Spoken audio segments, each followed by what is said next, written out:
Bengaluru KPCC ಕಚೇರಿಯಲ್ಲಿ ಪದ್ಮನಾಭನಗರ ಕಾಂಗ್ರೆಸ್ ಸಂಘಟನೆ ಕುರಿತು ಮಾಧ್ಯಮಗೋಷ್ಠಿ ನಡೆಯಿತು. ಪಕ್ಷದಲ್ಲಿ ಗೌರವ ಹಾಗೂ ಸ್ಥಾನಮಾನ ನೀಡಿದ್ದರೂ ಕೆಲ ಮುಖಂಡರು ಕಾಂಗ್ರೆಸ್ ತೊರೆದು ಬಿಜೆಪಿ ಸೇರ್ಪಡೆಯಾಗಿರುವುದಕ್ಕೆ ಕಾಂಗ್ರೆಸ್ ನಾಯಕರು ಆಕ್ರೋಶ ವ್ಯಕ್ತಪಡಿಸಿದರು. ಕೆರೆ ಕಳ್ಳರು ಎಂದು ಆರೋಪಿಸಿದ್ದವರೇ ಮತ್ತೆ ಬಿಜೆಪಿ ಸೇರಿದ್ದಾರೆ. ಈ ವಿಚಾರಕ್ಕೆ ವಿರೋಧ ಪಕ್ಷದ ನಾಯಕ ಆರ್. ಅಶೋಕ್ ಉತ್ತರಿಸಬೇಕು ಎಂದು ಕಾಂಗ್ರೆಸ್ ಮುಖಂಡರು ಆಗ್ರಹಿಸಿದರು. ಮಾಧ್ಯಮ ಎಲ್ಲ ಮಿತ್ರರಿಗೆ, ದೃಶ್ಯ ಮಾಧ್ಯಮ ಮತ್ತು ಮಾಧ್ಯಮದ ಎಲ್ಲ ಮಿತ್ರರುಗಳಿಗೆ ನಾನು ಈ ಸಂದರ್ಭದಲ್ಲಿ ಸ್ವಾಗತವನ್ನು ಮಾಡ್ತಾ, ಇಲ್ಲಿ ವೇದಿಕೆ ಮೇಲೆ ಇರ್ತಕ್ಕಂಥ ಎಲ್ಲ ನಮ್ಮ ಪಕ್ಷದ ಹಿರಿಯ ನಾಯಕರುಗಳು ಮತ್ತು ಪದ್ಮನಾಭನಗರ, ಪರ್ಟಿಕ್ಯುಲರ್ಲಿ ಪದ್ಮನಾಭನಗರ ವಿಧಾನಸಭಾ ಕ್ಷೇತ್ರಕ್ಕೆ ಸೇರಿರ್ತಕ್ಕಂಥ ಎಲ್ಲ ನಮ್ಮ ಮುಖಂಡರುಗಳು ಮತ್ತು ಪದ್ಮನಾಭನಗರ ಕ್ಷೇತ್ರಕ್ಕೆ ಸೇರಿರ್ತಕ್ಕಂಥ ಎಲ್ಲ ಮುಖಂಡರುಗಳು, ಇಲ್ಲೂ ಭಾಳ ಜನ ಮುಖಂಡರುಗಳೇ ಇರ್ತಕ್ಕಂಥದ್ದು, ಇಲ್ಲೂ ಸಹಿತ ಎಲ್ಲ ಮುಖಂಡರುಗಳೇ. ಇವತ್ತಿನ ಪತ್ರಿಕಾಗೋಷ್ಠಿ ನಮ್ಮ ಪದ್ಮನಾಭನಗರದಲ್ಲಿ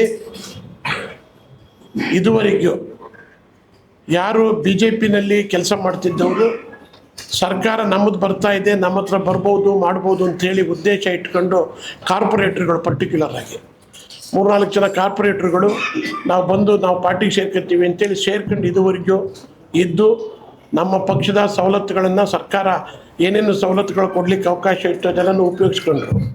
ಇವತ್ತು ನಮ್ಮ ವಿರೋಧ ಪಕ್ಷದ ನಾಯಕರಾಗಿರ್ತಕ್ಕಂಥ ಅಶೋಕ್ರವರ ಚ್ಯುತಿ ಮೇಲೆ ಅವರು ಇವತ್ತು ನಮ್ಮ ಪಕ್ಷವನ್ನು ಬಿಟ್ಟು ಆ ಬಿ ಜೆ ಪಿ ಪಕ್ಷಕ್ಕೆ ಸೇರ್ಪಡೆ ಆಗಿದ್ದಾರೆ. ನಾವು ಅದಕ್ಕೆ ನಮ್ಮ ವಿಧಾನಸಭಾ ಕ್ಷೇತ್ರದ ಕಾರ್ಯಕರ್ತರು ಮತ್ತು ಮತದಾರರು, ಮುಖಂಡರುಗಳು ಯಾರೂ ಸಹಿತ ಅಧೀನರಾಗಬೇಕಾದಿಲ್ಲ. ಕಾಂಗ್ರೆಸ್ ಪಕ್ಷ ಇದೊಂದು ಸಮುದ್ರ, ಬರೋರು ಬರ್ತಾ ಇರ್ತಾರೆ, ಹೋಗೋರು ಹೋಗ್ತಾ ಇರ್ತಾರೆ. ಅದಕ್ಕೆ ಯಾರೂ ನಾವು ಎದ್ಗುಂದಬೇಕಾಗಿಲ್ಲ. ಇವತ್ತು ನಮ್ಮ ಪಕ್ಷದಲ್ಲಿ ನಮ್ಮ ಪದ್ಮನಾಭನಗರ ವಿಧಾನಸಭಾ ಕ್ಷೇತ್ರದಲ್ಲಿ ನಮ್ಮ ನಾಯಕರಾಗಿರ್ತಕ್ಕಂಥ ಗುರಪ್ಪ ನಾಯ್ಡು ಅವರಿದ್ದಾರೆ, ಮತ್ತೊಬ್ಬರು ನಾಯಕರಾಗಿರ್ತಕ್ಕಂಥ ಕಬಡ್ಡಿ ಬಾಬಣ್ಣವರು ಭಾಳ ಸ್ಟ್ರಾಂಗ್ ಆಗಿ ಆ್ಯಕ್ಟ್ ಮಾಡ್ಕೊಂಡು ಓಡಾಡ್ಕೊಂಡಿರ್ತಕ್ಕಂಥವ್ರು ಇದ್ದಾರೆ. ಹಾಗೆಯೇ ನಮ್ಮ ಮಾಜಿ ಮೇಯರ್ರವರು, ನಮ್ಮ ವೆಂಕಟೇಶ್ ಮೂರ್ತಿಗಳು ಸಹಿತ ಭಾಳ ಹೋರಾಟ ಮಾಡ್ಕೊಂಡಿರ್ತಕ್ಕಂಥವ್ರು ಇದ್ದಾರೆ. ಮುತ್ತುರಾಜರವರು ಸಹಿತ ನಮ್ಮ ಕ್ಷೇತ್ರದವರು, ಅವರು ರಾಜ್ಯದಲ್ಲಿ ಒಂದು ಭಾಗದ ಒಂದು ಸಂಸ್ಥೆಯ ಅಧ್ಯಕ್ಷರಾಗಿದ್ದರು ಸಹಿತ ಪದ್ಮನಾಭನಗರ ಕ್ಷೇತ್ರಕ್ಕೆ ಸೇರಿರ್ತಕ್ಕಂಥವ್ರು. ಮತ್ತೋರ್ವ ಯುವ ನಾಯಕರು ಮತ್ತು ನಮ್ಮ ಪಕ್ಷದ ಭಾಳ ಮುಖಂಡರಾಗಿರ್ತಕ್ಕಂಥ ಕಾರ್ಯದರ್ಶಿಗಳಾಗಿರ್ತಕ್ಕಂಥ ಸಂಜಯ್ ಗೌಡರಿದ್ದಾರೆ. ಕಳೆದ ವಿಧಾನಸಭಾ ಚುನಾವಣೆಯಲ್ಲಿ ನಮ್ಮ ಪಕ್ಷದ ಅಭ್ಯರ್ಥಿಯಾಗಿದ್ದಂಥ ಸನ್ಮಾನ್ಯ ರಘುನಾಥ್ ನಾಯ್ಡು ಇದ್ದಾರೆ. ಹಾಗೆಯೇ ಪದ್ಮನಾಭನಗರಕ್ಕೆ ಯಾವಾಗಲೂ ಸಹಿತ ಈ ಯಾವುದೇ ಒಂದು ಸಣ್ಣ ಪುಟ್ಟ ವಿಚಾರ ಇರಲಿ, ಅಭಿವೃದ್ಧಿ ಇರಲಿ, ಯಾವುದೇ ವಿಚಾರಕ್ಕೂ ಸಹಿತ ನಮ್ಮ KPCCಯನ್ನು ಪ್ರತಿನಿಧಿಸ್ತಕ್ಕಂಥ 2-3 ಜನ ಮುಖಂಡರುಗಳು ಯಾವಾಗಲೂ ಪ್ರತಿ ಮೀಟಿಂಗಿಗೂ ಸಹಿತ ಬಂದು KPCCಯವರ ಮಾರ್ಗದರ್ಶನ ಏನಿದೆ ಅದನ್ನೆಲ್ಲ ಕೊಟ್ಟೋಗ್ತಕ್ಕಂಥದ್ದನ್ನು ಸನ್ಮಾನ್ಯ ಆರಾಧ್ಯರವರು ಮತ್ತು ನಮ್ಮ ಜಿ ಕೃಷ್ಣಪ್ಪನವರು, ಆರಾಧ್ಯರವರು BMTC ಅಧ್ಯಕ್ಷರು, ಪಾರ್ಟಿನಲ್ಲಿ ಭಾಳ ಮುಖ್ಯ ಸ್ಥಾನದಲ್ಲಿ ಇರ್ತಕ್ಕಂಥವ್ರು. ಹಾಗೆಯೇ ನಮ್ಮ ಜಿ ಕೃಷ್ಣಪ್ಪನವರು ಸಹಿತ ಗ್ಯಾರಂಟಿ ಯೋಜನೆಗಳ ಅಧ್ಯಕ್ಷರು ಮತ್ತು ಮುಖ್ಯಸ್ಥರು. ಹಾಗೆಯೇ ಲಕ್ಷ್ಮೀಪತಿಯವರು, ನಮ್ಮ ಮಾಜಿ ಕಾರ್ಪೊರೇಟರ್ ಆಗಿರ್ತಕ್ಕಂಥ ಲಕ್ಷ್ಮೀಪತಿಯವರು ಈ ಸಮಾರಂಭದಲ್ಲಿ ನಮ್ಮ ಜೊತೆಲಿದ್ದಾರೆ. ಅದಲ್ಲದೆ ಇಲ್ಲಿ ಕುಳಿತಿರ್ತಕ್ಕಂಥವರು ಕಾರ್ಯಕರ್ತರೇನಲ್ಲ, ಇವರೆಲ್ಲ ಪದ್ಮನಾಭನಗರದ ಎಲ್ಲ ಭಾಗದ ಮುಖಂಡರುಗಳು. ಇವತ್ತು ನಾವೆಲ್ಲ ಧೈರ್ಯವಾಗಿದ್ದೀವಿ. ಯಾರು ಕಾಂಗ್ರೆಸ್ಸಿಗೆ ಬರ್ತಾರೆ ಹೋಗ್ತಾರೆ ಮುಖ್ಯ ಅಲ್ಲ, ನಮ್ಮ ಪಕ್ಷ ಮುಖ್ಯ. ಸಾವಿರಾರು ಜನ ಕಾರ್ಯಕರ್ತರನ್ನ ಹುಟ್ಟಾಕ್ತಕ್ಕಂಥ ಶಕ್ತಿ ಇದೆ ಅಂತ ಹೇಳಿ ಧೈರ್ಯ ತುಂಬಲಿಕ್ಕೆ ನಮ್ಮ ಪದ್ಮನಾಭನಗರ ಕ್ಷೇತ್ರಕ್ಕೆ ನಾವೆಲ್ಲರೂ ಸಹಿತ ಒಗ್ಗಟ್ಟಾಗಿದ್ದೀವಿ. ಮುಂದಿನ ಚುನಾವಣೆಯಲ್ಲಿ 28ಕ್ಕೆ ಪದ್ಮನಾಭನಗರ ಕ್ಷೇತ್ರದಲ್ಲಿ ನಾವು ಚುನಾವಣೆಯಲ್ಲಿ ಗೆಲ್ತಕ್ಕಂಥ ಎಲ್ಲ ಅವಕಾಶಗಳು ಇದ್ದಾವೆ. ನಾವು ಹೋರಾಟ ಮಾಡ್ತೀವಿ ಅಂತಕ್ಕಂಥ ಮಾತನ್ನು ನಮ್ಮ ಕಾರ್ಯಕರ್ತರಿಗೆ ಮತ್ತು ನಮ್ಮ ಪದ್ಮನಾಭನಗರ ವಿಧಾನಸಭಾ ಸದಸ್ಯರಿಗೆ, ನಮ್ಮ ಮತದಾರ ಬಂಧುಗಳಿಗೆ ಧೈರ್ಯ ಹೇಳಲಿಕ್ಕೆ ನಿಮ್ಮ ಮುಖೇನ ಇವತ್ತು ಯಾರ್ಯಾರು ಬಂದರು ಕಾರ್ಪೊರೇಟರ್ಗಳು, ನಾವೇನು ಕರೆದಿರಲಿಲ್ಲ, ಅವ್ರನ್ನ ಯಾರು ಕರೆದಿದ್ರೆ ಗೊತ್ತಿಲ್ಲ, ಬಂದರು. ನಮ್ಮ ಪಾರ್ಟಿನಲ್ಲಿ ಅಷ್ಟೊಂದು ಚೆನ್ನಾಗಿ ನೋಡ್ಕೊಂಡಿದ್ದು, ಎಲ್ಲ ಸ್ಥಾನಮಾನಗಳನ್ನು ಕೊಟ್ಟಿದ್ದು, ಸ್ಥಾನಮಾನಗಳನ್ನು ಉಪಯೋಗಿಸ್ಕೊಂಡು ವಾಪಸ್ ಹೋದ್ರು. ಅದರಿಂದ ಯಾರೂ ಸಹಿತ ಎದೆಗುಂದಬೇಕಾಗಿಲ್ಲ ಅಂತಕ್ಕಂಥ ಮಾತನ್ನು ಹೇಳೋಕ್ಕೋಸ್ಕರಲೇ ಇಲ್ಲಿ ಕರೆದಿರ್ತಕ್ಕಂಥದ್ದು. ಇನ್ನೇನಾದರೂ ವಿಚಾರ ಇದ್ದರೆ ಮಾನ್ಯ ಪತ್ರಕರ್ತರುಗಳೇನಾದ್ರು ಕೇಳಿದರೆ ನಾವು ಅದಕ್ಕೆ ಉತ್ತರ ಕೊಡ್ಬೋದು. ನಾನು ಮಾತಾಡ್ಬಿಡ್ತೀನಿ. ಹಾಗೂ ಇಲ್ಲಿ ಸೇರಿರ್ತಕ್ಕಂಥ ಎಲ್ಲ ಪತ್ರಕರ್ತರಿಗೂ ಹಾಗೂ ಸೋಷಿಯಲ್ ಮೀಡಿಯಾವ್ರಿಗೂ ಎಲ್ಲ ಒಂದಸ್ತ ಮತ್ತೇನು ಪದ್ಮನಾಭನಗರ ಕ್ಷೇತ್ರ ಅಂದರೆ ಇಡೀ ರಾಜ್ಯದಲ್ಲಿ ಒಬ್ಬ ವಿರೋಧ ಪಕ್ಷದ ನಾಯಕರ ಕ್ಷೇತ್ರ. ನಮ್ಮ ಕ್ಷೇತ್ರದಲ್ಲಿ ಇವತ್ತು ಪ್ರೆಸ್ ಮೀಟ್ ಮಾಡಲಿಕ್ಕೆ ಒಂದು ಉದ್ದೇಶ, ಮೇನ್ ಕಾರಣ ಗ್ಯಾರಂಟಿ ಅಧ್ಯಕ್ಷರು ಹಾಗೂ BBMP ಸದಸ್ಯರು ಏನು ಇವತ್ತು ನಮ್ಮ ಪಕ್ಷದಲ್ಲಿ ಮಾನ್ಯ DK ಶಿವಕುಮಾರ್ ಅವ್ರ ನೇತೃತ್ವದಲ್ಲಿ ಸೇರಿದ್ರು, ಅವ್ರಿಗೆ ಯಾವ ರೀತಿ ಗೌರವಾನ್ವಿತದಿಂದ ಅವ್ರಿಗೆ ಉತ್ತರ ಇಲ್ಲ ಏನಕ್ಕೆ ಹೋಗ್ತಾ ಇದ್ದಾರೆ ಅಂತ, ಅವ್ರಿಗೆ ಉತ್ತರ ಇಲ್ಲ ಅವ್ರಿಗೆ ಏನಕ್ಕೆ ಪಕ್ಷ ಬಿಟ್ಟು ಹೋಗ್ತಾ ಇದ್ದಾರೆ ಅಂತ. ನಮ್ಮ ಸರ್ಕಾರ ಅವ್ರ ಜೊತೆ ಇತ್ತು. ಇವಾಗ ನಮ್ಮ ಕೃಷ್ಣಪ್ಪ ಅವ್ರು ಹೇಳ್ದಂಗೆ, ಶಿವರಾಮೇಗೌಡರು ಹೇಳ್ದಂಗೆ, ನಾವು ಗ್ಯಾರಂಟಿ ಯೋಜನೆಗಳಲ್ಲಿ ಈ ಖಾತಾ ಇರ್ಬೋದು, ಪ್ರತಿಯೊಂದು ಏನು ಗ್ಯಾರಂಟಿ ಯೋಜನೆಗಳಿಂದ ಮಹಿಳೆಯರಿಗೆ ಒಂದು ಒಳ್ಳೆ ಕಾರ್ಯ ಇರ್ಬೋದು, ಪದ್ಮನಾಭನ ಕ್ಷೇತ್ರದಲ್ಲಿ ಒಂದು ವೇವ್ ಕ್ರಿಯೇಟ್ ಆಗ್ತಿತ್ತು. ಅದು ಕಾಂಗ್ರೆಸ್ ಸರ್ಕಾರದಿಂದ ಅಂತ ಒಂದು ಉದ್ದೇಶದಿಂದ ಅವ್ರು ಏನು ಕಾರ್ಯಕ್ರಮ ಮಾಡಿದ್ರು. ಇವತ್ತೇನು ಎಲ್ಲರೂ ಇದ್ದಾರೆ, ಇವಾಗ ಪ್ರತಿಯೊಂದು ಇವತ್ತು ನಾನು ಹೇಳೋದೇನು ಅಂದ್ರೆ, ನಾವೆಲ್ಲ ಪದ್ಮನಾಭನಗರದಲ್ಲಿ ಕಾಂಗ್ರೆಸ್ ನಾಯಕರುಗಳು ಒಗ್ಗಟ್ಟಾಗಿದ್ದೇವೆ.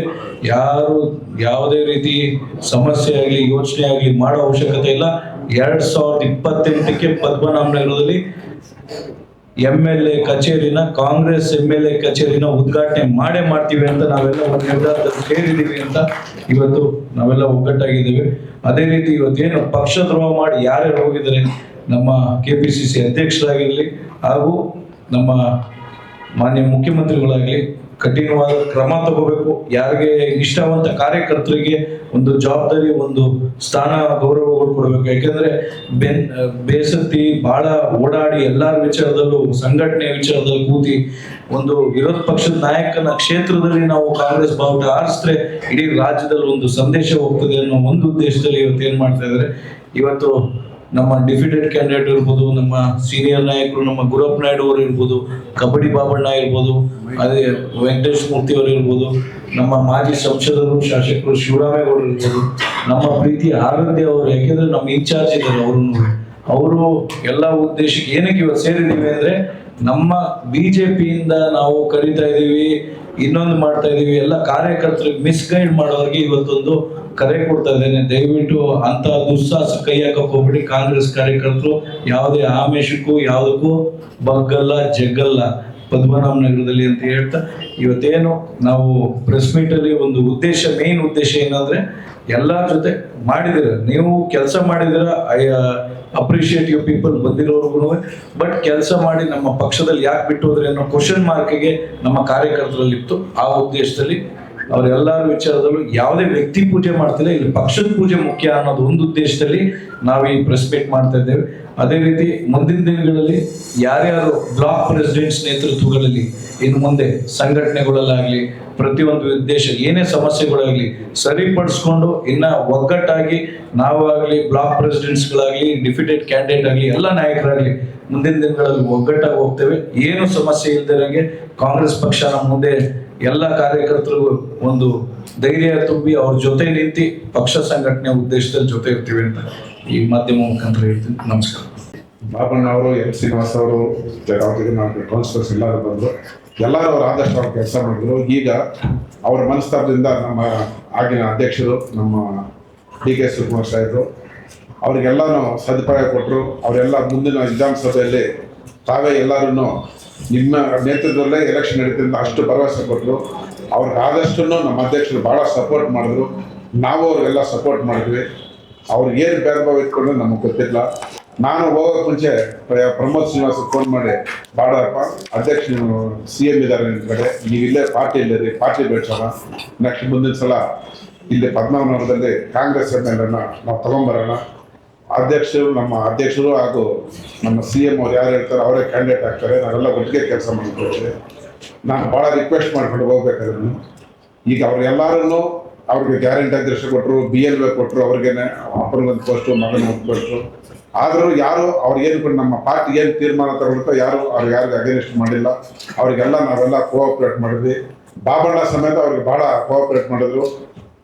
ಬಾಬಣ್ಣ ಅವರಂದ್ರೆ ಅಷ್ಟು ಎಲೆಕ್ಷನ್ಗೆ ಅಂತ ಅವ್ರು ಭಾಳನೇ ಶ್ರಮ ಪಟ್ಟರು. MP ಎಲೆಕ್ಷನಲ್ಲಿ ಭಾಳ ಅಂದರೆ ಭಾಳ ಶ್ರಮಪಟ್ಟರು. ಅಲ್ಲಿ ಇಟ್ಮಡುಗು ಏರಿಯಾದಲ್ಲಿ ಬಾಬಣ್ಣ ಹೈಯೆಸ್ಟ್ ಸದ್ಯ ತೊಗೊಂಡಿದ್ದು, ಇಟ್ಮಡುಗಲ್ಲಿ ತೊಗೊಂಡಿದ್ರು. ಅಲ್ಲಿ ಹೈಯೆಸ್ಟ್ ಓಟ್ ಬಂತು. ಅಲ್ಲಿ ಇದುವರೆಗೆ MP ಎಲೆಕ್ಷನ್ ಯಾವುದೂ ಬಂದಿಲ್ಲ. ಅಷ್ಟೊಂದು ದೊಡ್ಡ ನಮ್ಮ ಕಾಂಗ್ರೆಸ್ ಪಕ್ಷಕ್ಕೆ ಬಂತು. ಬೇರೆ ಕಡೆ ಟೋಟಲ್ ಹಿಡಿದಾಗ ಬೇರೆ ಕಡಿಮೆ ಆಯ್ತದೆ. ಎರಡನೇ ಪ್ರಶ್ನೆ, ಬಾಬಣ್ಣವ್ರು ಭಾಳ ಕಷ್ಟಪಟ್ಟರು. ಬಾಬಣ್ಣವರು ನಮ್ಮ ಪಕ್ಷದಲ್ಲಿ ಇರ್ತಾರೆ. ಇನ್ನು ನಮ್ಮ ಗುರಪ್ಪ ನಾಯ್ಡು ಇರ್ಬೋದು, ವೆಂಕಟೇಶ್ ಮೂರ್ತಿ ಆಗ್ಬೋದು, ಶಿವರಾಮೇಗೌಡರು ಆಗಿರ್ಬೋದು, ಸಂಜಯ್ ಗೌಡರು ಆಗಿರ್ಬೋದು, ನಾವೆಲ್ಲ ಒಟ್ಟಿಗೆ ಇದ್ದು ಕಾಂಗ್ರೆಸ್ ಪಕ್ಷನ ನೆಕ್ಸ್ಟ್ 2028ಕ್ಕೆ ನಾವು MLA ಆಗೇ ಆಗ್ತೀವಿ. ಕಾಂಗ್ರೆಸ್ ಪಕ್ಷ MLA ಆಗೇ ಆಗ್ತಾರೆ. ಅದು ನಮ್ಮ ಅಧ್ಯಕ್ಷರು ಆಗ ಹರಿಪ್ರಸಾದ್ ಸಾಹೇಬ್ರು ಯಾರು ಹೇಳ್ತಾರೋ ಅವರೇ ಕ್ಯಾಂಡಿಡೇಟ್ ಆಗ್ತಾರೆ. ಯಾರು ನಾನು ಕ್ಯಾಂಡಿಡೇಟ್ ನೀವು ಕಾಂಗ್ರೆಸ್ ಪಕ್ಷ ನಿಮ್ಗೆಲ್ಲರೂ ಗೊತ್ತಿರೋ ವಿಷಯನೇ. ಪಕ್ಷ ನಂಬ್ಕೊಂಡು ಕೆಲಸ ಮಾಡಬೇಕು. ಪಕ್ಷ ಯಾರಿಗೆ ಹೇಳ್ತಾರೆ ಕೆಲಸ ಮಾಡಬೇಕು. ಪಕ್ಷ ಅವ್ರಿಗೆ ಗುರುತಿಸುತ್ತೆ. ನಾನೇ ಕ್ಯಾಂಡಿಡೇಟ್ ಅನ್ನೋರೆಲ್ಲ ಲಾಸ್ಟ್ ಕ್ಯಾಂಡಿಡೇಟ್ ಆಗೋದಿಲ್ಲ. ಅದನ್ನು ಅರ್ಥ ಮಾಡ್ಕೊಳ್ಬೇಕು ಪ್ರತಿಯೊಬ್ಬರೂ. ಇದುವರೆಗೆ ಇಷ್ಟಿಲ್ಲ ಕಾಂಗ್ರೆಸ್ ನಾನೇ ಕ್ಯಾಂಡಿಡೇಟ್ ಓಡಾಡಿದವರು ಲಾಸ್ಟ್ ಮಿಡ್ ಅವ್ರು ಟಿಕೆಟೇ ಸಿಗಲ್ಲ ಎಲ್ಲರಿಗೂ. ಅದರಿಂದ ನಾವೆಲ್ಲರನ್ನೂ ಪಕ್ಷಕ್ಕೆ ದುಡಿತೀವಿ, ಪಕ್ಷಕ್ಕೆ ಕೆಲಸ ಮಾಡ್ತೀವಿ. ನಮ್ಮ ಅಧ್ಯಕ್ಷರು ಹರಿಪ್ರಸಾದ್ ಸಾಹೇಬರು ಹಾಗೂ ಶಿವಕುಮಾರ್ ಸಾಹೇಬ್ ನೇತೃತ್ವದಲ್ಲಿ ರಾಮಲಿಂಗರವ್ರನ್ನ ಸೌತಲ್ಲಿದ್ದಾರೆ. ಅವ್ರ ನೇತೃತ್ವದಲ್ಲಿ ನಾವೆಲ್ಲರೂ ಪ್ರತಿಯೊಬ್ಬರು ಕೆಲಸ ಮಾಡ್ತೀವಿ. ಅದರಿಂದ ಪಕ್ಷ ಇನ್ನೂ ಪರಿವರ್ತನೆ ಮಾಡ್ತೀವಿ. ನಾವೆಲ್ಲ ಬಾಬಣ್ಣ ಹೇಳ್ದಂಗೆ ಎಲ್ಲ ಒಟ್ಟಿಗೆ ಕುತ್ಕೊಂಡು ಹರಿಪ್ರಸಾದ್ ಕುತ್ಕೊಂಡು ಏನು ಮಾಡಬೇಕು ಇನ್ನು ಮುಂದಿನ ಜನರಿಗೆಲ್ಲ ಅವರು ನಮ್ಮ ಗ್ಯಾರಂಟಿ ಏನಿದೆಯೋ ನಮ್ಮ ಅಧ್ಯಕ್ಷರಲ್ಲಿ ಕೆಲಸ ಮಾಡ್ಕೊಳ್ತಾರೆ. ಮಾಧ್ಯಮಿಕರು ಎಲ್ಲರಿಗೂ ನಮಸ್ಕಾರ. ನೆಕ್ಸ್ಟ್ ಕಾಂಗ್ರೆಸ್ 28ಕ್ಕೆ ನಾವು ಪದ್ಮನಾಭನವರಿಗೆ ಗೆದ್ದೇ ಗೆಲ್ತೀವಿ ಅಂತ ಭರವಸೆ ಕೊಡ್ತಾ ಇದ್ದೀವಿ. ವೇದಿಕೆಯನ್ನು ಅಲಂಕರಿಸಿರುವ ಮಾಜಿ ಸಂಸದರಾದ ಶಿವರಾಮೇಗೌಡರೇ, KPCC ಜನರಲ್ ಸೆಕ್ರೆಟರಿ ಆದಂಥ ನನ್ನ ಆತ್ಮೀಯ ಸಹೋದರರಾದಂಥ ಆರಾಧ್ಯ ಅವರೇ, ಲಕ್ಷ್ಮೀಪತಿ ಅವರೇ, ವೈಸ್ ಪ್ರೆಸಿಡೆಂಟ್ ಕೃಷ್ಣಪ್ಪನವರೇ, ರಘುನಾಥ್ ನಾಯ್ಡು ಅವರೇ, ಸಂಜಯ್ ಗೌಡ್ರೆ, ಗುರಪ್ಪ ನಾಯ್ಡು ಅವರೇ, ಮಾಜಿ ಮಹಾಪೌರರಾದಂಥ ವೆಂಕಟೇಶ್ ಮೂರ್ತಿ ಅವರೇ ಮತ್ತು ನನ್ನ ಆತ್ಮೀಯ ಸಹೋದರರಾದ ಸ್ನೇಹಿತರಾದಂಥ ಮುತ್ತುರಾಜ್ ಅವರೇ, ಇಲ್ಲಿ ಬಂದಿರುವ ಎಲ್ಲ ಕಾಂಗ್ರೆಸ್ ಪಕ್ಷದ ಸಹೋದರ ಸಹೋದರಿಯರೇ, ಮುಖಂಡರು, ನಮಗೆಲ್ಲ ತಿಳಿದಾಗ ಇತ್ತೀಚಿನ ದಿನಗಳಲ್ಲಿ ಏನೇನು ಬೆಳವಣಿಗೆ ಆಗಿದೆ, ಯಾವ್ಯಾವ ರೀತಿಯ ಬೆಳವಣಿಗೆ ಆಗಿದೆ ಎಲ್ಲ ತಮ್ಗೆ ಈಗಾಗಲೇ ಸ್ಪಷ್ಟವಾಗಿ ವೇದಿಕೆ ಮುಖಾಂತರ ಕೂತಿರುವಂಥ ಎಲ್ಲ ಗಣ್ಯರಿಗಾಗಲೇ ತಮ್ಗೆ ತಿಳಿಸಿದ್ದಾರೆ. ಆದರೆ ಇಲ್ಲಿ ಒಂದು ಪ್ರಶ್ನೆ ಬರ್ತದೆ, ಏನು ಅಂತಂದ್ರೆ ಮುಂದಿನ ದಿನಗಳಲ್ಲಿ ಯಾವ ರೀತಿ ನಾವು ಪಕ್ಷನ ಸಂಘಟನೆ ಮಾಡಬೇಕು, ಪಕ್ಷವನ್ನ ಯಾವ ರೀತಿ ಮುಂದೆ ತಗೊಂಡು ಹೋಗ್ಬೇಕು ಅದನ್ನ ಅಧ್ಯಕ್ಷರು ಬಂದಾಗ ಅಧ್ಯಕ್ಷರ ಸಮ್ಮುಖದಲ್ಲಿ ಕೂತ್ಕೊಂಡು ಮಾತಾಡಿ ಒಂದು ಕಮಿಟಿ ಮುಖಾಂತರ ಒಂದು ಜವಾಬ್ದಾರಿ ತಗೊಂಡು ಪಕ್ಷವನ್ನ ಇನ್ನು ಬಲಪಡಿಸೋದಕ್ಕೆ ಎಲ್ಲ ರೀತಿಯ ಒಂದು ವ್ಯವಸ್ಥೆ ಮಾಡಬಹುದು ಅಂತ ನನ್ನ ಒಂದು ಅನಿಸಿಕೆ. ಈಗಾಗಲೇ ನಮ್ಮ ಹಿರಿಯರು ಎಲ್ಲ ನಾಯಕರುಗಳು ಎಲ್ಲ ಈಗಾಗಲೇ ತಿಳಿಸಿದ್ದಾರೆ. ಪಕ್ಷಕ್ಕೆ ಬರೋದು ಹೋಗೋದು ಇರ್ತದೆ, ಹೊಸ ನೀರು ಬರ್ತಾ ಇದ್ರೆ ಹಳೆ ನೀರು ಹೋಗ್ತಾ ಇರ್ತದೆ, ಹಳೆ ನೀರು ಇದ್ದಾಗ ಹೊಸ ನೀರು ಕೆಲವು ಹೋಗ್ತಾ ಇರ್ತಾವೆ, ಎಲ್ಲ ಏನು ಮಾಡೋಕ್ಕಾಗಲ್ಲ. ಆದರೆ ಒಂದು ಮಾತ್ರ ಇದು, ಪಕ್ಷ ಆಗಿ ಉಳಿತದೆ, ವ್ಯಕ್ತಿಯಿಂದ ಪಕ್ಷ ಆಗಲ್ಲ, ಪಕ್ಷದಿಂದ ವ್ಯಕ್ತಿ ಆಗ್ತದೆ. ಹಾಗಾಗಿ ಯಾರು ಬರಲಿ ಯಾರು ಹೋಗ್ಲಿ ಪಕ್ಷದ ಒಂದು ನಿಟ್ಟಿನಲ್ಲಿ ಎಲ್ಲ ಸಕ್ರಿಯವಾಗಿ ಇರ್ತದೆ. ನಾವು ಇವತ್ತು ವೇದಿಕೆ ಮುಖಾಂತರ ಹೇಳ್ತೀವಿ, ಯಾವುದೇ ಬರಲಿ ಏನೇ ಬರಲಿ ನಾವು ಮುಂದಿನ ದಿನಗಳಲ್ಲಿ ಕಾಂಗ್ರೆಸ್ ಪಕ್ಷವನ್ನು ಬಲಪಡಿಸ್ತೇವೆ. ನಾವೆಲ್ಲ ರೀತಿಯ ಸಹಕಾರ ತನ್ನ ಕೊಟ್ಟು ನಾವೆಲ್ಲ ಒಂದಾಗಿ ಒಗ್ಗಟ್ಟಾಗಿ ಎಲ್ಲ ಒಂದು ಕುಟುಂಬದವರಾಗಿ ಹೋಗ್ತೀವಿ ಅಂತ ಈ ವೇದಿಕೆ ಮುಖಾಂತರ ನಮ್ಮ ಮಾಧ್ಯಮದ ಮತ್ತು ಮಿತ್ರರಿಗೆ ಒಂದು ವಿಚಾರವನ್ನ ತಿಳಿಸ್ತಾ ಇದ್ದಾರೆ. ನಮ್ಮನ್ನೆಲ್ಲ ಉದ್ದೇಶ ಮಾತಾಡೋಕೆ ಅವಕಾಶ ಕೊಟ್ಟ ನಮಗೆ ನಮ್ಮೆಲ್ಲರಿಗೂ ಒಂದು GBA ಗ್ಯಾರಂಟಿ ಅಧ್ಯಕ್ಷನಾಗಿ ಜೆ ಕೃಷ್ಣಪ್ಪ ನಾನು ಮಾತಾಡ್ತಾ ಇದ್ದೀನಿ. ಈಗ GBA ಅಧ್ಯಕ್ಷ ನಮ್ಮ ಪದ್ಮನಾಭನಗರ ವಿಧಾನಸಭಾ ಕ್ಷೇತ್ರದ ಅಧ್ಯಕ್ಷರಾದಂಥ ಪ್ರಮೋದ್ ಅವರು ಮತ್ತೆ ಕೆಲವು ಮಹಾನಗರ ಪಾಲಿಕೆಯ ಮಾಜಿ ಸದಸ್ಯರುಗಳು ಪಕ್ಷವನ್ನ ತೊರೆದು ನಮ್ಮ ಪಕ್ಷಕ್ಕೆ ಅವರು ಬಂದಾಗ ಯಾವುದೋ ಒಂದು ಸ್ಮಾರ್ಥ ಸಾಧನೆಗೋಸ್ಕರ ಬಂದಿದ್ರು ಅಂತ ನಾವು ಅನ್ಕೊಂಡಿದ್ದೀವಿ. ಆ ಸ್ವಾರ್ಥ ಸಾಧನೆ ಈಡೇರಲಿಲ್ಲ, ಕಾಂಗ್ರೆಸ್ ಪಕ್ಷ ಇವರಿಗೆ ಮಣಿಲಿಲ್ಲ ಅಂತಕ್ಕಂಥ ಒಂದು ಇಚ್ಛೆಯಿಂದ ಮತ್ತು ಅಶೋಕ್ ಅವರ ಒಂದು ಫುಸ್ಲಾಯಿಸ್ಲಿಂದ ಒತ್ತಡದಿಂದಾಗಿ ಅವ್ರು ಹೋಗಿದ್ದಾರೆ. ಯಾವುದೇ ನಮಗೆ ತೊಂದರೆ ಆಗೋದಿಲ್ಲ. ಇವತ್ತು ಬೃಹತ್ ಜ್ಯೋತಿಯಿಂದ 86,215 ಫಲಾನುಭವಿಗಳು ಪದ್ಮನಾಭನಗರದಲ್ಲಿ ಇದ್ದಾರೆ. ಅದೇ ರೀತಿ ಗೃಹಲಕ್ಷ್ಮಿಯಿಂದ 23,546 ಫಲಾನುಭವಿಗಳು ಇವತ್ತಿದ್ದಾರೆ. ಅವರು ಎಲ್ಲ ಜಾಗೃತರಾಗಿದ್ದಾರೆ. ಕಾಂಗ್ರೆಸ್ ಪಕ್ಷ ಕಾಂಗ್ರೆಸ್ ಸರ್ಕಾರ ಕೊಡ್ತಾ ಇರ್ತಕ್ಕಂಥ ಏನು ಇವತ್ತು 32 ಕಂತು 64,000 ರೂಪಾಯಿಗಳನ್ನ ಈ ನಮ್ಮ ಪದ್ಮನಾಭನಗರ ವಿಧಾನಸಭಾ ಕ್ಷೇತ್ರದ ಫಲಾನುಭವಿಗಳು ತಗೊಂಡಿದ್ದಾರೆ, ಎಂಜಾಯ್ ಮಾಡಿದ್ದಾರೆ. ಅವ್ರಿಗೆ ಖುಷಿಯಾಗಿ ಅವರ ಸ್ವತಂತ್ರ ಖರ್ಚಿಗೆ ಮಾಡ್ಕೊಂಡಿದ್ದಾರೆ. ಅವ್ರ ಜೀವನ ಸುಧಾರಿಸಿದೆ, ಬಡವರ ಬದುಕು ಹಸನಾಗಿದೆ. ಪದ್ಮನಾಭನಗರದ ಬಡವರ ಬದುಕು ಇವತ್ತು ಅವ್ರು ಯಾವತ್ತೂ ವಿಚಲಿತರಾಗೋದಿಲ್ಲ. ಅದೇ ರೀತಿ ಪದ್ಮನಾಭನಗರದ ಏನು 14 ಇವತ್ತು ವಾರ್ಡ್ಗಳಿದೆ, ಆ ವಾರ್ಡಿನ ಜನ ಇವತ್ತು ಯಾವತ್ತೂ ಕೂಡ ವಿಚಲಿತರಾಗೋದಿಲ್ಲ. ಇವರು ಯಾವುದೋ ಸ್ವಇಚ್ಛೆಯಿಂದ ಬಂದವರು, ಅವ್ರಿಗೆ ಅವ್ರ ಹಿತ ಕಾಂಗ್ರೆಸ್ ಪಕ್ಷ, ಕಾಂಗ್ರೆಸ್ ಸರ್ಕಾರ ಕಾಪಾಡಲಿಲ್ಲ ಅಂತಕ್ಕಂಥ ಒಂದೇ ಧೋರಣೆಯಿಂದ ಅವರು ವಾಪಸ್ ಹೋಗಿದ್ದಾರೆ. ವೇದಿಕೆ ಮೇಲೆ ಆಸೀನರಾಗಿರ್ತಕ್ಕಂಥ ಮಾಜಿ ಸಂಸದರು ಸ್ನೇಹಿತರಾದಂಥ ಶಿವರಾಮೇಗೌಡರು, ಪ್ರೆಸ್ ಅವ್ರನ್ನ ಉದ್ದೇಶ ಮಾತಾಡ್ಬಿಡಿ, ಎಲ್ಲ ನಮ್ಮನ್ನೇನು ಮತ್ತೆ ಹೇಳೋದು ಡೈರೆಕ್ಟ್ ಆಗಿ ಮಾತಾಡ್ತಾರೆ. ಬಾಬು ಅವರೇ, ವೇದಿಕೆ ಮೇಲಿರ್ತಕ್ಕಂಥ ಎಲ್ಲ ಕಾಂಗ್ರೆಸ್ ಮುಖಂಡರೇ, ವೇದಿಕೆ ಮುಂದಿರ್ತಕ್ಕಂಥ ಎಲ್ಲ ಕಾಂಗ್ರೆಸ್ ಮುಖಂಡರೇ ಹಾಗೂ ಎಲ್ಲ ಪತ್ರಕರ್ತ ಸ್ನೇಹಿತರೆ, ನನಗಿದು ಗೊತ್ತಿತ್ತು. ಕಾಂಗ್ರೆಸ್ ಅಲ್ಲಿ 1980ರಲ್ಲಿ ಕಿಸಾನ್ ರ್ಯಾಲಿಗೆ ನಾನು ಡೆಲ್ಲಿಗೆ ಹೋಗಿದ್ದೆ. 80ರಿಂದ ಇಲ್ಲಿವರೆಗೂ 46 ವರ್ಷಗಳ ಸುದೀರ್ಘ ಪ್ರಯಾಣದಲ್ಲಿ ಒಂದು ದಿನಾನು ನಾವು ಕಾಂಗ್ರೆಸ್ ಬಿಟ್ಟು ಬೇರೆ ಕಡೆ ಮುಖ ಮಾಡಿಲ್ಲ. ಹರಿಪ್ರಸಾದ್ ಅವರು ಅವಾಗ ನಾನು ವಿದ್ಯಾರ್ಥಿ ನಾಯಕರಿದ್ದಾಗ ನಮ್ಮ ನಾಯಕರು, ಡಿ.ಕೆ. ಶಿವಕುಮಾರ್ ಅವರು ನಮ್ಮ ಸಹೋದ್ಯೋಗಿಗಳು, ನಾವೆಲ್ಲ ಸ್ಟೂಡೆಂಟ್ ಲೀಡರ್ಗಳಾಗಿದ್ದವರು. ಇವತ್ತು ಕೂಡ ನಾವಿದ್ದಂಥ ಟೀಮ್ ಏನಿತ್ತೋ ಆ ಟೀಮೇ ರಾಜ್ಯ ಪೂರ್ತಿ ನಾಯಕತ್ವ ವಹಿಸಿಕೊಂಡಿರೋದು. ಪದ್ಮನಾಭನಗರದಲ್ಲಿ ನನಗೆ ಅಶೋಕು ಬಿಜೆಪಿ ಬಹಳ ದೊಡ್ಡದು ಅಂತ ಏನು ಅನ್ಸಲ್ಲ. ಅದು ಇಲ್ಲಿರ್ತಕ್ಕಂಥ ಎಲ್ರಿಗೂ ಗೊತ್ತು, ನನಗೂ ಗೊತ್ತು. 2008 ನಾನು ಕಾಂಗ್ರೆಸ್ ಇಂದ ಎಲೆಕ್ಷನ್ ನಿಂತಾಗ 8 ದಿನದಲ್ಲಿ ನನಗೆ ಟಿಕೆಟ್ ಕೊಟ್ಟು ನಾನು ಸೋತಿದ್ದೆ. ನಾ ಸೋತ ದಿನದಿಂದ 5 ವರ್ಷ ಸತತವಾಗಿ ಆರ್ ಅಶೋಕ್ ಅವರು ಹೋಮ್ ಮಿನಿಸ್ಟರ್ ಆಗಿದ್ರು, ಟ್ರಾನ್ಸ್ಪೋರ್ಟ್ ಮಿನಿಸ್ಟರ್ ಆಗಿತ್ತು, ಡೆಪ್ಟಿ CM ಆಗಿದ್ರು. ಒಂದು ದಿನ ಬಿಡ್ದಂಗೆ ನಾನು ಕಾರ್ಯಕ್ರಮಗಳನ್ನ ರೂಪಿಸ್ತಾ ಇದ್ದೆ. ಮಲ್ಲಿಕಾರ್ಜುನ ಖರ್ಗೆ ಅವರಿಂದ ಹಿಡಿದು, ಪರಮೇಶ್ವರ್ ಅವರಿಂದ ಹಿಡಿದು ಎಲ್ಲ ನಾಯಕರು ಕೂಡ ಪದ್ಮನಾಭನಗರಕ್ಕೆ ಬಂದಿದ್ರು. ಯಾಕೆಂದ್ರೆ ಪದ್ಮನಾಭನಗರದಲ್ಲಿ ಇರ್ತಕ್ಕಂಥ ಎಲ್ಲ ಬಿಜೆಪಿಯವರು ಕೆರೆಗಳರಾಗಿದ್ರು, ಕೆರೆಗಳನ್ನ ಲೂಟಿ ಹೊಡೆದಿದ್ರು. ಚಿಕ್ಕಲ್ಸಂದ್ರ ಕೆರೆ ಕಾಣೆ ಆಗಿತ್ತು. ಉತ್ತರಳ್ಳಿ ಕೆರೆ ಇರ್ಬೋದು, ಗೌಡನಪಾಳ್ಯ ಕೆರೆ ಇರ್ಬೋದು, ಹೊಸಕೆರಳ್ಳಿ ಕೆರೆ ಇರ್ಬೋದು, ಎಲ್ಲ ಕೆರೆಗಳನ್ನ ನುಂಗಿ ನೀರು ಕುಡಿದಿದ್ರು. ಇದ್ರ ವಿರುದ್ಧವಾಗಿ ನಾವು ಸತತವಾದ ಹೋರಾಟ ನಾವು ಮಾಡಿದ್ವಿ. ಆ ಹೋರಾಟದಲ್ಲಿ ಡಾಕ್ಟರ್ ಪರಮೇಶ್ವರಿಂದ ಹಿಡಿದು ಎಲ್ಲ ನಾಯಕರು ಭಾಗವಹಿಸಿದ್ರು. ಅವತ್ತಿನ ದಿನ ಕಾಂಗ್ರೆಸ್ನವರು ಪ್ರತಿಯೊಬ್ಬರು ಕೂಡ ಬೀದಿಗೆ ಬಿದ್ದು ಹೋರಾಟ ಮಾಡ್ತಿದ್ರು. 2013ವರೆಗೂ ಬೇರೆ ಬೇರೆ ವ್ಯತ್ಯಾಸಗಳಾಯ್ತು, ಅದ್ರ ಬಗ್ಗೆ ನಾನೇನು ಮಾತಾಡಕ್ಕೆ ಹೋಗಲ್ಲ. ಈ ಬಿಜೆಪಿಯಿಂದ ಕಾಂಗ್ರೆಸ್ಗೆ ಕೆಲವರೆಲ್ಲ ಬಂದು ಸೇರ್ಕೊಂಡಾಗ ನಾನು ಇದ್ದೆ. ಅವತ್ತು ಸಿದ್ದರಾಮಯ್ಯನವರು ಇದ್ರು, ಡಿ.ಕೆ. ಶಿವಕುಮಾರ್ ಅವರು ಇದ್ರು, ಎಲ್ಲ ನಾಯಕರು ಇದ್ರು. ವೀರಾವೇಶವಾಗಿ ಮಾತಾಡಿದ್ರು ಬಿಜೆಪಿಯಿಂದ ಬಂದವರು ಇದೇ ಕಾಂಗ್ರೆಸ್ ಆಫೀಸಲ್ಲಿ.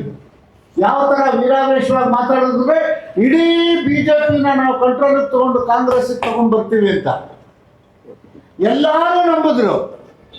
ನನಗೆ ನಂಬಿಕೆ ಇರಲಿಲ್ಲ.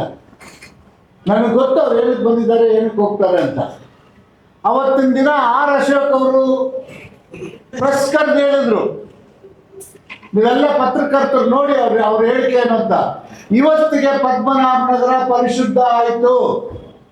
ಕೆರೆಗಳು ಯಾರ್ಯಾರು ಇದ್ರು ಅವರೆಲ್ಲ ಕಾಂಗ್ರೆಸ್ ಕೊಟ್ಟೋದ್ರು, ನಾವಿವತ್ತು ಪರಿಶುದ್ಧವಾಗಿದ್ದೀವಿ ಅಂತ. ಆ ಪರಿಶುದ್ಧತೆ ಇವತ್ತು ಮತ್ತೆ ಎಲ್ಲ ಬಿಜೆಪಿ ಕೊಟ್ಟೋಯ್ತು. ಎಲ್ಲ ಕಳಂಕ ನಾವು ಎತ್ಕೊಂಡು ಹೊಟ್ಟೋದು. ಇವಾಗ ಕೆರೆಗಳು ಯಾರು ಅಂದರೆ ನಮ್ಮ ಕಾಂಗ್ರೆಸ್ಸಲ್ಲಿ ಯಾರೂ ಇಲ್ಲ, ಮತ್ತೆ ಅವರೆಲ್ಲ ಬಿಜೆಪಿಲೇ ಇದ್ದಾರೆ. ಯಾತಕ್ಕೆ ಬಂದರು ಯಾತಕ್ಕೆ ಹೋದ್ರು ನನಗೇನು ಗೊತ್ತಿಲ್ಲ. ನಾನು 3 ವರ್ಷ ಅವ್ರಿಗೆ ಪಕ್ಷದಲ್ಲಿದ್ದಾಗ ಒಂದು ದಿನ ಕೂಡ ಕಾಂಗ್ರೆಸ್ ವೇದಿಕೆಯಲ್ಲಿ ಅವ್ರ ಜೊತೆ ನಾನು ವೇದಿಕೆ ಹಂಚ್ಕೊಂಡಿಲ್ಲ. ಎಲ್ರಿಗೂ ಗೊತ್ತು, ಯಾಕಂದ್ರೆ ನನಗೆ ಗೊತ್ತು ನಾಳೆ ಏನಾಗುತ್ತೆ ಅಂತ.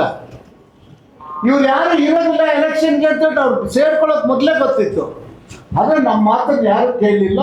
ಆದ್ರೆ ಒಂದು ಹೇಳ್ತೀನಿ, ಒಬ್ಬ ಕಾಂಗ್ರೆಸ್ ಕಾರ್ಯಕರ್ತನೂ ಕೂಡ ಅವ್ರು ತಗೊಂಡೋಗೋಕ್ಕಾಗಿಲ್ಲ. ಬಂದ್ರು ಹೋದ್ರು. ಅದರಿಂದ ಏನು ನಮಗೆ ತೊಂದರೆ ಆಗಿಲ್ಲ.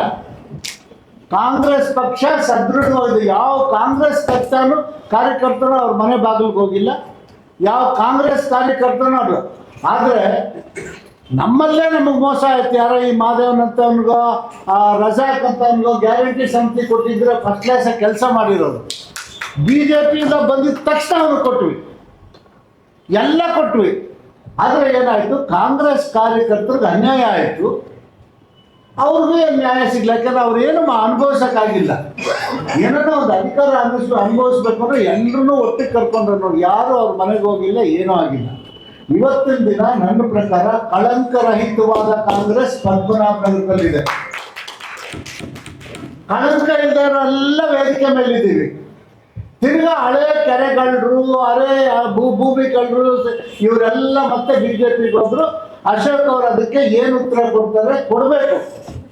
ಅಶೋಕ್ ಅವರು ಇದಕ್ಕೆ ಪ್ರತಿಕ್ರಿಯೆ ಕೊಡಬೇಕು. ಅವತ್ತು ಹೇಳಿದ್ರು ಕಳಂಕ ಹೊತ್ತವರೆಲ್ಲ ಹೊಟ್ಟೋದ್ರು, ಕೆರೆಗಳ್ರೆಲ್ಲ ಹೊಟ್ಟೋದ್ರು ಅಂತ. ಇವತ್ತಿನ ದಿನ ಯಾವ ಉದ್ದೇಶಕ್ಕೆ ಸೇರಿಸ್ಕೊಂಡ್ರು, ಏನು ಅವ್ರ ಉದ್ದೇಶ ಅನ್ನೋದನ್ನ ಅವರೇ ಸ್ಪಷ್ಟಪಡಿಸ್ಬೇಕು.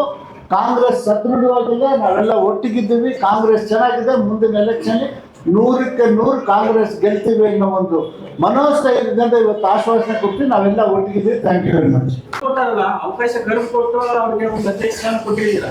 ನೀವು ಹೇಳಿದಾಗ ಇದು ಗೊತ್ತಾಗುತ್ತೆ ಅವ್ರು ಏನು ಹೋದ್ರು ಅಂತ. ಆಮೇಲೆ ಅವ್ರಿಗೆ ಕೇಳ್ಬೋದು. ನೀವು ಈಗ ನಾನು ಹೆಚ್ಚು ಮಾತಾಡಕ್ ಹೋಗ್ಲಿಲ್ಲ, ಅದಕ್ಕೋಸ್ಕರನೇ ಇನ್ನು ಮುಂದಿನ ದಿನಗಳಲ್ಲಿ ಮುಂದಿನ ಮೀಟಿಂಗ್ ಹೇಳ್ಬೇಕಾಗ್ತದೆ. ಅಶೋಕ್ ರವರ ಚಿತಾವಣೆ ಇದರೊಳಗೆ ಸ್ಪಷ್ಟವಾಗಿ ಕಾಣುತ್ತೆ. ಅದಕ್ಕಿಂತ ಅಶೋಕ್ ರವರು ಬಹಳ ಚಿತಾವಣೆ ಮಾಡಿ, ಯಾಕೆಂದ್ರೆ ಅವ್ರು ಬಿಟ್ಟು ಅವರೇ ಬಂದಿದ್ದವರು. ಅವ್ರ ಅಶೋಕ್ ಅವ್ರು ಬಿಟ್ಟು ಬಂದಾಗ ಏನ್ ಹೇಳಿದ್ರು ಅಂತ ಗುರುಪರ ಹೇಳ್ಬಿಟ್ರು, ನಾನು ಹೇಳಕ್ ಹೋಗ್ಲಿಲ್ಲ. ಅದಕ್ಕೋಸ್ಕರ ಇವತ್ತು ಅರ್ಥ ಆಗಿದೆ. ಪದ್ಮನಾಭನಗರ ಜನ ಏನ್ ದಡ್ರಲ್ಲ, ಜನನೂ ಅರ್ಥ ಮಾಡಿಕೊಂಡಿದ್ದಾರೆ. ಇವತ್ತು ಅವ್ರು ವಾಪಸ್ ಹೋಗಿರೋದಕ್ಕೆ ಕಾಂಗ್ರೆಸ್ನವ್ರು ಯಾರು ಓಡ್ಬಿಡೋದಿಲ್ಲ. ಅವ್ರ ಹಿಂದೆ ಮತದಾರರು ಯಾರು ನಾವ್ ಹೇಳ್ದಂಗೆ ಕೇಳಲ್ಲ. ಜನ ಬುದ್ಧಿವಂತಿದ್ದಾರೆ. 28ಕ್ಕೆ ಮತ್ತೊಮ್ಮೆ DK ಶಿವಕುಮಾರ್ ಅವ್ರನ್ನ ಮುಖ್ಯಮಂತ್ರಿ ಮಾಡಬೇಕು, ಕಾಂಗ್ರೆಸ್ ಪಕ್ಷ ಗೆಲ್ಲಿಸಬೇಕು ಅಂತಕ್ಕಂಥದ್ದು ಪದ್ಮನಾಭನಗರದಲ್ಲಿ ಎಲ್ಲ ಮುಖಂಡರುಗಳಿಗೆ, ಮತದಾರರಿಗೆ ಇವತ್ತು ಕಂಪ್ಲೀಟ್ ಆಗಿ ಬಂದಿದೆ ಅಂತಕ್ಕಂಥದ್ದನ್ನ ಈ ಸಂದರ್ಭದಲ್ಲಿ ನಿಜ. ನೀವ್ ಹೇಳಿದಂಗೆ ನಾನು ಎಲ್ಲನೂ ಇಲ್ಲೇ ಒಂದೇ ಸಾರಿ ಮುಗಿಸಕ್ ಹೋಗಲ್ಲ. ನೀನು ಬೇಕಾದಷ್ಟು ಇರೊಳಗೆ ಒಳಾಂತರಗಳು ಏನಿದ್ದಾವೆ ಅನ್ನೋ ಚರ್ಚೆನ ನೀವು ಮುಂದೆ ಹೇಳ್ತೀವಿ. 100ಕ್ಕೆ 100 ಭಾಗ ಮುಂದಿನ ಚುನಾವಣೆಯಲ್ಲಿ ಕಾಂಗ್ರೆಸ್ ಅಧಿಕಾರಕ್ಕೆ ಪದ್ಮನಾಭನಗರದಲ್ಲಿ ಬರ್ತದೆ ಅನ್ನೋದನ್ನ ನಾನು ಈ ಸಂದರ್ಭದಲ್ಲಿ ಹೇಳಕ್ ಇಚ್ಛೆ ಪಡ್ತೀನಿ. ಅದಾದ್ಮೇಲೆ ನೆಕ್ಸ್ಟ್ MP ಎಲೆಕ್ಷನ್ ಆಯ್ತು. ಕಾಂಗ್ರೆಸ್ಗೆ 52,000, ಕೃಷ್ಣ ಬೈರೇಗೌಡರಿಗೆ, ಅನಂತ್ ಕುಮಾರ್ಗೆ 59,000, ಬರೀ 7,000 ಡಿಫ್ರೆನ್ಸ್. ಅಲ್ಲ ನಾನು ಹೇಳ್ತಾ 23, ನಾನು ಹೇಳ್ತಾ ಕಾಂಗ್ರೆಸ್ ಹೆಂಗ್ ಬೆಳೀತಿತ್ತು ಅಂತ. 3 ಜನ ಕಾರ್ಪೊರೇಟರ್ ಕಾಂಗ್ರೆಸ್ ಇಂದ ಗೆದ್ದಿದ್ವಿ, 4 ಜನ ಕಾರ್ಪೊರೇಟರ್ ನಕ್ಕಿದ್ವಿ. ನೆಕ್ಸ್ಟ್ ಎಲೆಕ್ಷನ್ 6 ಸೀಟ್ ಬರ್ತಿತ್ತು. ಏನೋ ಸಮ್ ವ್ಯತ್ಯಾಸಗಳಾಗಿ ಹೋಯ್ತು. ನಾನೀಗ ಹೇಳೋದೇನೆಂದ್ರೆ, ಅಶೋಕ್ ಅವರಿಗೆ ಯಾವುದೇ ನೆಲೆ ಇಲ್ಲ ಪದ್ಮನಾಭನಗರದಲ್ಲಿ. ಅವ್ರು ಹೊರಗಿನಿಂದ ಬಂದವರು, ಹೊರಗಿನಿಂದ ಇರೋದು, ನಮ್ಮಲ್ಲಿರೋ ಕಚ್ಚಾಟದಿಂದ ಅವ್ರು ಉಳ್ಕೊಂಡಿದ್ದಾರೆ ಅನ್ನೋದು ಬಿಟ್ಟರೆ ಬೇರೆ ಇಲ್ಲ. ಇವತ್ತಿನ ದಿನ ಕಾಂಗ್ರೆಸ್ ಎಲ್ಲ ಒಗ್ಗಟ್ಟಾಗಿದ್ದೀವಿ. ನೆಕ್ಸ್ಟ್ 28 ಎಲೆಕ್ಷನ್ ಅವ್ರು ಫೇಸ್ ಮಾಡಿದಾಗ ಗೊತ್ತಾಗುತ್ತೆ. 7 ಬಾರಿ ಶಾಸಕರಾಗಿದ್ದಾರೆ. 2008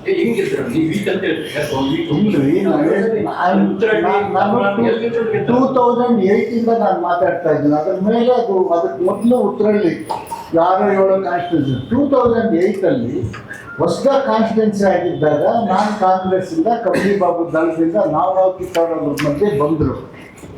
ಅದಾದ್ಮೇಲೆ ಕಾರ್ಪೊರೇಷನ್ MP ಎಲೆಕ್ಷನ್ ಅಲ್ಲಿ ನಮ್ಗೆ ಹೆಚ್ಚು ಕಮ್ಮಿ ಈಕ್ವಲ್ ಆಗಿ ಬಂತು BJPಗೆ. ನಮ್ಗೆ ಕೆಲವು ಟ್ರೆಡಿಷನಲ್ BJP ವೋಟರ್ಸ್ ಇದ್ದಾರೆ, ಅವನ್ನೆಲ್ಲ ನಾವು ಟರ್ನ್ ಮಾಡಿ ಒಂದು ಮಟ್ಟಕ್ಕೆ ತರ್ತಿದ್ವಿ. ಕೆಲವು ವ್ಯತ್ಯಾಸಗಳಿಂದ ಆಯ್ತು. ಈ 2028 ಎಲೆಕ್ಷನಲ್ಲಿ ಯಾವುದೇ ವ್ಯತ್ಯಾಸ ಇದ್ದಂಗೆ ಕಾಂಗ್ರೆಸ್ ಬರುತ್ತಾರೋ ನಾವು ಮಾಡ್ತೀವಿ. ಈಗ ಕಳಂಕನೆಲ್ಲ ಅಶೋಕ್ ಅವರೇ ಒತ್ಕೊಂಡ್ರಲ್ಲ, ಮತ್ತೆ ಆ ಕಳಂಕನ ಬೀದಿಗೆ ತರ್ತೀವಿ. ಏನೇನಿದೆ ಅವ್ರ ಕಳಂಕಗಳೆಲ್ಲ ಬೀದಿಗೆ ತರ್ತೀವಿ, ಅದ್ರಲ್ಲಿ ಏನು ಡೌಟ್ ಇಲ್ಲ. ಸರ್, ಈಗ ಕೆರೆ ಭೂಗಳನ್ನ ಅವತ್ತು ನೀವು ಕೇಳಿದ್ರು ಅಶೋಕ್ ಅವರು ಕ್ಲೀನ್ ಆಯ್ತು BJP ಅಂತ. ಅವತ್ತು ನೀವು ಸೇರಿಸ್ಕೊಳ್ಳೋದು ನಿಮಗೆ ಬುದ್ಧಿ ಇರಲಿಲ್ಲ, ಇವಾಗ ನೀವು ಕ್ಲೀನ್ ಅಂತ ಹೇಳ್ತೀರಲ್ಲ, ಅದು ಯಾವ ರೀತಿ ಬಂದಾಗಿತ್ತು? ಅದು ಅವ್ರದ್ದೇ ಸ್ಟೇಟ್ಮೆಂಟ್. ಕೆರೆಗಳ್ರು ಯಾರು ಅಂತ ನಾವು ಹೇಳಿಲ್ಲ. ಕೆರೆಗಳು ಉಳಿಸ್ಬೇಕು ಅಂತ ನಾವು ಹೋರಾಟ ಮಾಡಿದ್ವಿ. ಆ ಕೆರೆಗಳು ಉಳಿಸ್ಕೋಬೇಕಾದ್ರೆ ಅವರೇ ಐಡೆಂಟಿಫೈ ಮಾಡಿ ಹೇಳಿದ್ರು ಕೆರೆಗಳನ್ನೆಲ್ಲ ಹೊಟ್ಟೋದ್ರು ಅಂತ. ನಾವು ಇಂಥವ್ನ ಕೆರೆಗಳನ್ನ ಅಂತ ಇಲ್ಲ, ಈ ಕೆರೆಗಳು ಒತ್ತುವರಿ ಆಗಿದೆ ಅದನ್ನ ಬಿಡಿಸಿ ಅಂತ ಹೇಳಿದ್ವಿ. ಆ ಮಧ್ಯದಲ್ಲಿ ಒಂದಷ್ಟು ಪದ್ಮನಾಭನವರ ಒಂದು 50% ಕೆರೆನೂ ಬಿಡಿಸಿದ್ರು.